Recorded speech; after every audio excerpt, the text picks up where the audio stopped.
मेरे अति प्रियों, यीशु मसीह के नाम से प्यार से अभिवादन करता हूँ। बहुत सुंदर जगह है ना। मैंने कहा ना, एक समुद्र के किनारे एक जो फ्रांसिस सेवियर आए थे, गुफा के ऊपर ही जो है सुंदर क्रूस को यहाँ पर उन्होंने रखा है। आप यहाँ आने से जगह को देख के प्रार्थना कर सकते हैं।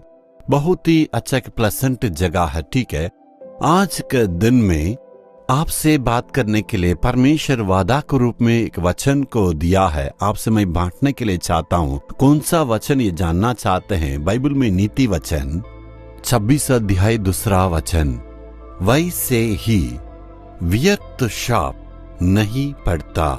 बहुत लोग इसलिए चिंतित है, उसने मुझको, मेरे सासू माँ ससुर माँ बाप बिना कारण से मुझे शाप दे दिए हैं, तुम ऐसे हो जाओगे वैसे हो जाए, शापित दिया, इसलिए वो चिंता है। जहां काम करते हैं, पड़ोस में रहते हैं या सामने रहने वाले, तुम जो है शापित रहेगा करके बोल दिए हैं, इसलिए बहुत चिंता में हूं। लेकिन बाइबल में परमेश्वर वहां क्या कहता है?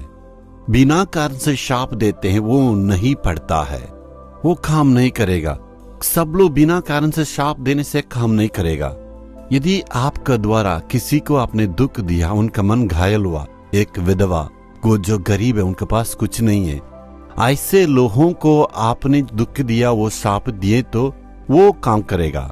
खास करके विधवाओं को और जो जिनकी माँ बाप नहीं है, उनकी स्थिति को देख के अपमान नहीं करना, उनको जो है हमें दुखित नहीं करना चाहिए।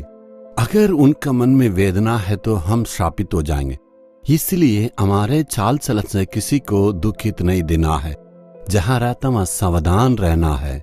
इसलिए हम किसी को दुख देके वेदना दिए, उसका द्वारा शाप आने से हम पर पड़ेगा। अगर नहीं तो बिना कारण से कोई हमें शापित करते हैं, लेकिन हमें उससे नहीं डरना चाहिए, क्योंकि वो हमारे जीवन में कभी काम नहीं करेगा। हो सकता है हमने गलती की, उसके द्वारा हमारे पुरखों ने जो गलती किया उसके द्वारा हम पर शाप आ गया, ऐसे आप कहते हैं। वैसे शाप आने से भी गलातियों 3:13 में लिखा है, यीशु ने हमारे लिए शाप हुआ है। तब इसका मतलब यीशु मसीह न केवल हमारे पापों को क्रूस पर उठाया है, हमारे श्रापों को भी, जो हमारे विरोध में जिस काम को लोग किया उसके लिए भी। नहीं तो हमारा सृष्टिकर्ता परमेश्वर के विरोध में हमने जब काम किए, उसके चलते श्रापित हुआ होगा। सारे श्रापों को प्रभु की क्रूस जो है हमें साफ करता है, क्योंकि यीशु हमारे लिए क्रूस पर श्रापित हुआ है। सिर पर कांटों का मुकुट उसको पहना दिया। इसका मतलब उस कांटे हमारा श्राप को दिखाता। हमारे बच्चे श्रापित नहीं रहना करके प्रभु श्राप को ले लिया। इसलिए हे प्रभु, तू क्रूस पर मेरे लिए श्रापित बना। इस श्राप को दूर करना है। जैसे आप प्रार्थना करते हैं, वैसे ही आपकी श्राप का बंधन टूट जाएगा। तुरंत श्राप बदल के आशीष मिलता है। क्रूस के द्वारा ये आशीष हमें मिलती है। इसलिए आप कभी भी जो है डरना नहीं। कोई भी आपको श्रापित करने से नहीं डरना है।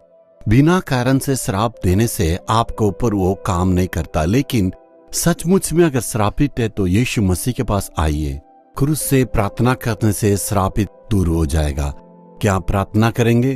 पिताजी, बिना कारण से श्राप देने से ठहरता नहीं है।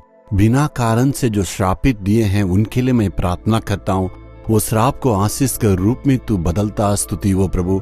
मेरे जीवन में पुरखों ने जो श्रापित दिया उसके लिए विनती करता हूँ। मेरे अपराधों के द्वारा श्रापित हुआ, उसको तूने प्रभु क्रूस पर सह लिया। वो सारे श्राप यीशु के नाम से दूर हो, आशीष मिलने पाए। यीशु के नाम से प्रार्थना करता हूँ। आमीन, आमीन।